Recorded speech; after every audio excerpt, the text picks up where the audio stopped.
Hindun binti Utbah. Hindun berasal dari keluarga Quraisy terkemuka yang sangat membenci ajaran Islam.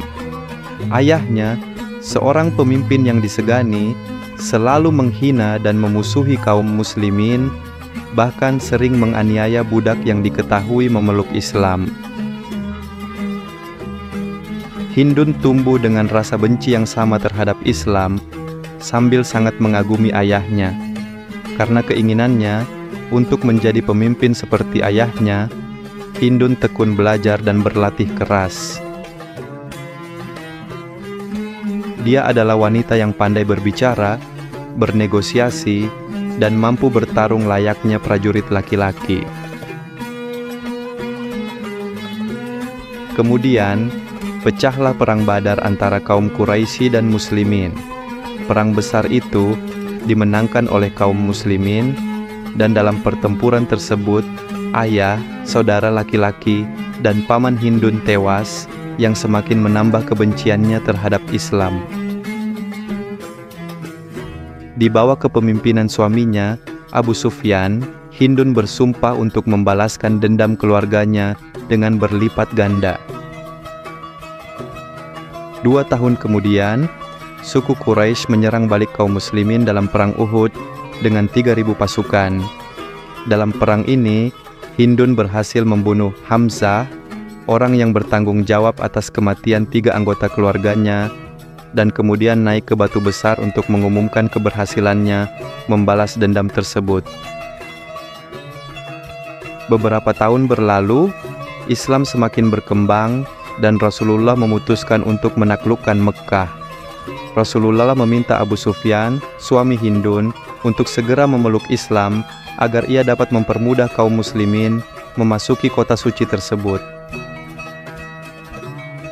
Rasulullah menjanjikan bahwa penaklukan Mekkah akan dilakukan tanpa adanya pertumpahan darah. Peristiwa besar itu dikenal sebagai Fathu Makkah, penaklukan Mekkah, di mana kota Mekkah berhasil direbut tanpa pertumpahan darah karena Rasulullah tidak mengizinkan pasukannya untuk membunuh. Seluruh berhala di sekitar Ka'bah dihancurkan, dan Rasulullah mengutus Bilal bin Rabah untuk mengumandangkan azan. Umat muslim pun berbondong-bondong datang dan melaksanakan salat di sekitar Ka'bah. Hindun setiap hari menyaksikan kaum muslimin berbondong-bondong datang ke Ka'bah untuk salat. Seiring berjalannya waktu, rasa kagum mulai tumbuh di hatinya, dan akhirnya cahaya Islam pun datang kepadanya. Hindun menyatakan kepada suaminya bahwa ia ingin menjadi pengikut Muhammad. Hindun dan suaminya bersumpah setia kepada Rasulullah. Namun, belum lama mereka memeluk Islam, Rasulullah wafat, membuat Hindun sangat menyesal karena terlambat memusuhi Islam. Penyesalan itu diubah Hindun menjadi semangat juang. Ia terjun ke medan tempur dengan gagah berani, membantu kaum muslimin memperoleh kemenangan dari satu perang ke perang lainnya. Jasa Hindun sangatlah besar, dan ia meninggal dunia dalam damai pada masa pemerintahan Umar bin Khattab. Bagian berikutnya adalah kisah Sumayyah binti Hayat, seorang budak yang awalnya dimiliki oleh Abu Huzaifah, seorang tokoh terkemuka di Mekkah. Sumayyah hidup aman dalam perlindungan Abu Huzaifah. Suatu hari, seorang pemuda dari Yaman bernama Yasir bin Amir datang ke Mekkah untuk mencari saudaranya. Setelah pencariannya gagal, Yasir memutuskan untuk menetap di Mekkah.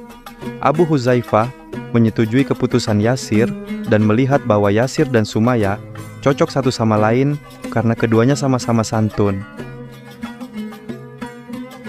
Abu Huzaifah kemudian menikahkan Yasir dengan Sumayyah. Pernikahan mereka berjalan bahagia, dan kebahagiaan semakin lengkap saat Sumayyah melahirkan seorang putra yang diberi nama Ammar bin Yasir. Ketika Ammar dewasa, dia mendengar kabar mengenai diangkatnya Muhammad sebagai Rasul Allah. Karena penasaran, Ammar pun berangkat menemui Rasulullah untuk membuktikan kebenaran kabar tersebut. Ammar mendengarkan ajaran Al-Quran yang mulia langsung dari Rasulullah. Hatinya langsung bergetar, dan saat itu juga ia menyatakan iman dan memeluk Islam. Melalui Ammar, ayah dan ibunya, Yasir dan Sumayyah, juga tergerak untuk memeluk Islam. Padahal, mereka adalah budak, dan kaum Bani Makhzum yang menaungi mereka sangat menentang Rasulullah, sehingga keadaan ini sangat berbahaya bagi keluarga Sumayyah. Meskipun hidup di bawah ancaman, keluarga Sumayyah tidak takut, dan bahkan secara terang-terangan beribadah sesuai ajaran Islam. Karena tuan mereka yang baik hati telah meninggal dunia, mereka kini bergantung pada kemurahan hati pemimpin Bani Makhzum. Namun, Sumayyah dan suaminya mendapatkan perlakuan buruk dari kaum tersebut. Pemimpin mereka, Abu Jahal, menghukum Sumayyah dengan memaksanya memakai baju sirah dari besi di bawah terik matahari. Penderitaan keluarga Sumayyah terus berlanjut. Mereka ditempatkan di padang pasir yang sangat panas, namun iman Sumayyah tetap kokoh. Suatu ketika, Rasulullah melewati tempat keluarga Sumayyah dihukum. Beliau pun mendoakan mereka dan bersabda, "Bersabarlah wahai keluarga Yasir, karena sesungguhnya tempat kalian kembali adalah surga." Setelah mendengar doa Rasulullah, Sumayyah semakin yakin dan bersaksi bahwa Muhammad adalah Rasul utusan Allah.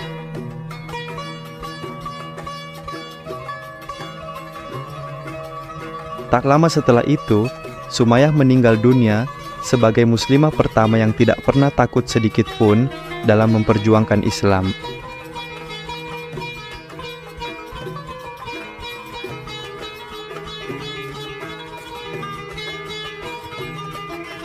Kisah dilanjutkan dengan tokoh ketiga, Zainab binti Khuzaimah, seorang wanita yang luar biasa karena kedermawanannya dan dikenal sebagai ibu kaum fakir miskin, Ummul Masakin. Keluarga Zainab termasuk orang-orang yang pertama kali memeluk Islam dan merupakan keluarga pejuang. Zainab menikah dengan Abdullah bin Jahsy dan sering terlibat dalam perang bersama suaminya. Peran Zainab dan muslimah lainnya adalah merawat tentara yang terluka, menyediakan makanan, dan memastikan perawatan yang baik kepada para tentara.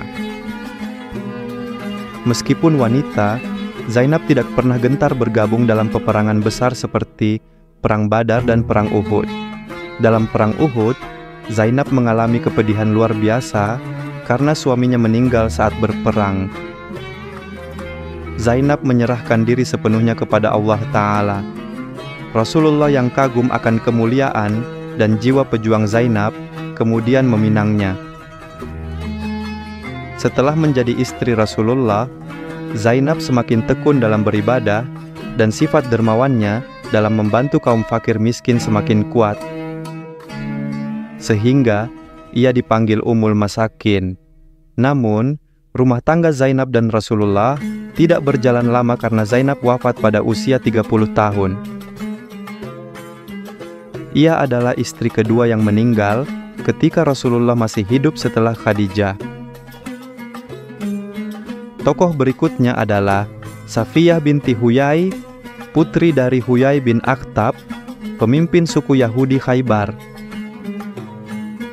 Safiyah adalah gadis cerdas yang disayangi keluarganya, terutama pamannya. Ayah dan pamannya selalu memuja Safiyah, namun hal itu terhenti saat Safiyah melihat mereka berbisik-bisik mengenai seseorang yang mengaku sebagai nabi. Yang membuat Safiyah mulai menyadari adanya perubahan suasana di suku Khaybar. Semua orang di Khaybar mulai membicarakan Rasulullah dan menganggapnya sebagai penipu atau nabi palsu. Namun, Safiyah memiliki pemikiran yang berbeda karena ia percaya pada apa yang tertulis di kitab Taurat bahwa nabi terakhir akan muncul. Setelah dewasa, Safiyah menikah dengan Kinanah, seorang pemuda Yahudi, dan ia sering melihat suami, ayah, dan pamannya berbisik-bisik merencanakan sesuatu untuk mengganggu kaum muslimin. Safiyah yang penasaran memberanikan diri bertanya kepada ayahnya mengapa mereka begitu membenci Muhammad, yang membuat ayahnya sangat marah. Akhirnya, terjadi serangan antara suku Yahudi Khaybar dan umat muslimin saat perang Khaybar pecah. Ayah dan suami Safiyah tewas, dan sukunya mengalami kekalahan besar. Safiyah dan beberapa orang suku Yahudi ditangkap dan dijadikan tawanan perang. Para tawanan wanita lainnya mengeluh harus menjadi budak, tetapi Allah memiliki rencana lain untuk Safiyah. Rasulullah secara khusus bertanya kepadanya tentang pilihannya. Apakah ia akan kembali ke kaumnya atau memeluk Islam? Tanpa ragu, Safiyah memilih untuk memeluk Islam. Safiyah memilih Islam karena ia telah sendirian setelah kehilangan keluarganya, dan ia memang sejak dulu percaya bahwa Muhammad adalah nabi terakhir yang dimaksud dalam kitab Taurat.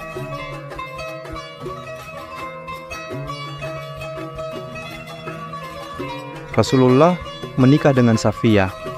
Safiyah sempat menangis karena istri-istri Rasulullah yang lain memanggilnya dengan sebutan perempuan Yahudi, tetapi Rasulullah membelanya dengan adil dan penuh kasih.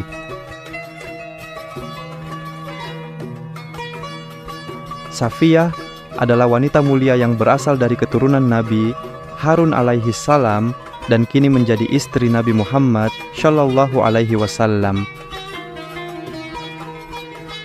Tokoh terakhir yang dikisahkan adalah Asma binti Umayyis, istri dari Ja'far bin Abi Thalib, sepupu Rasulullah. Asma dan suaminya masuk Islam setelah mendengar dakwah dari Abu Bakar, dan mereka termasuk dalam golongan orang yang pertama memeluk Islam. Asma dikenal sebagai wanita yang sangat tekun dan khusyuk dalam beribadah. Karena penganiayaan dari kaum Quraisy semakin menjadi-jadi, Asma dan suaminya diizinkan Rasulullah untuk hijrah ke negeri Habasyah, Abisinia, yang damai. Mereka tinggal di sana dan beribadah dengan tenang selama hampir 10 tahun. Setelah mendengar kabar bahwa Rasulullah telah hijrah ke Madinah, kaum muslimin yang ada di Habasyah memutuskan untuk menyusul.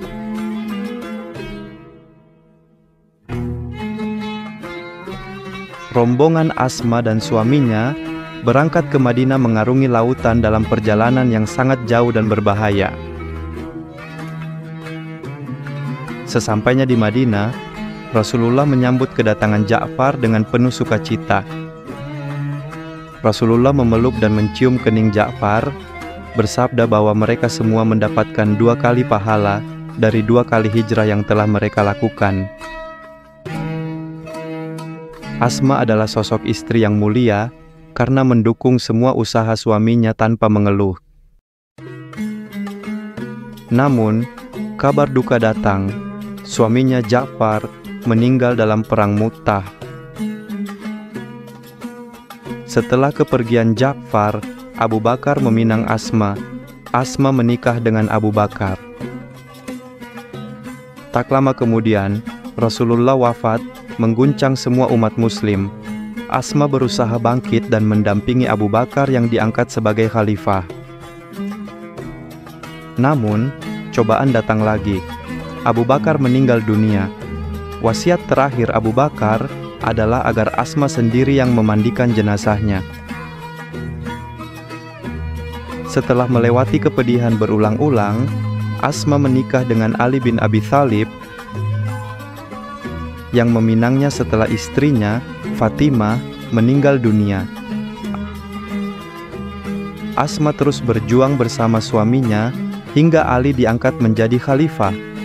Asma adalah wanita yang sangat mulia karena ia hijrah 2 kali, menikah dengan 2 sahabat Rasulullah yang dicintai, dan 2 kali menjadi istri khalifah.